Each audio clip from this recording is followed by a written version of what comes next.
Assalamualaikum warahmatullahi wabarakatuh. Tepangkeun wasta simkuring Gina Fauzia Febrianti di kelas 11 IPA 3. Di dia simkuring bade ngaresensi novel Sunda. Judul buku Perang Bubat. Pangarangna nyaeta Yosep Iskandar, pamedalana nyaeta Rahmat Cijulang, citakan kahiji 1888. Jumlah kaca aya 112 kaca. Unsur intrinsik ti novel Perang Bubat. Kahiji aya temana nyaeta perjuangan Kerajaan Sunda ngalawan kahayang panaklukan Majapahit. Kasangna aya 3 nyaeta kasang tempat, kasang sosial, jeung kasang waktu. Kasang tempat nyaeta di pagunungan, kerajaan, pilemburan. Kasang waktuna nyaeta isuk-isuk, sonten, jeung peuting. Kasang sosialna nyaeta pikaambakeun jeung sumanget. Alurna di dieu novel Perang Bubat ngangge alur mundur. Panokohan aya 4, nu kahiji aya Anggalarang atawa Wastu Kencana. Anggalarang miboga watek lalawora sarta caos dengdem tanpa mikir panjang. Nu kadua nyaeta Mangkubumi Bunisora. Mangkubumi Bunisora miboga watek wijaksana, caos belas kaasih jeung kanyaah.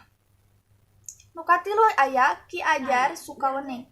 Ki Ajar Sukawening miboga watek hitungan sarta guru anu wijaksana jeung religius. Nu kaopat aya Majapahit atawa Gajah Mada. Gajah Mada miboga watek egois, hilap, henteu amau ngadangu papatah batur.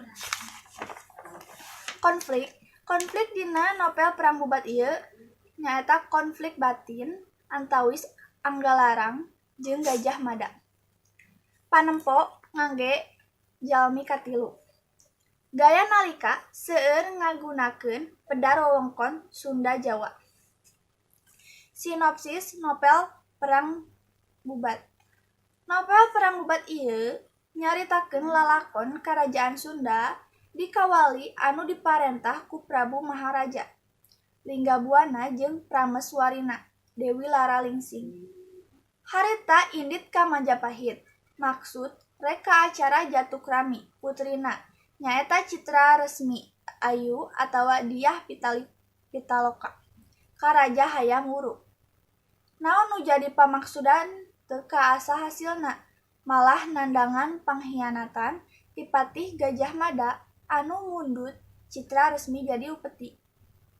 Raja Linggabuana ngarasal dilecehkeun, leuwih hade paeh ngabela harga diri urang Sunda. Titis tulis sakabeh urang Sunda harita palastra. Citra Resmi ge nelasan maneh Mangkubumi Bunisora raina Raja Linggabuana anu tianggalna geus ngarasa bakal teu aya kaberesan ukur nyari tumarina jeung sadrah. Henteu malik ngewa atawa haying males ka Majapahit. Mung sakitu anu tiasa simkuring tepikeun. Hatur nuhun kanggo sadayana. Hapunten bilih aya kalepatan. Wassalamualaikum warahmatullahi wabarakatuh.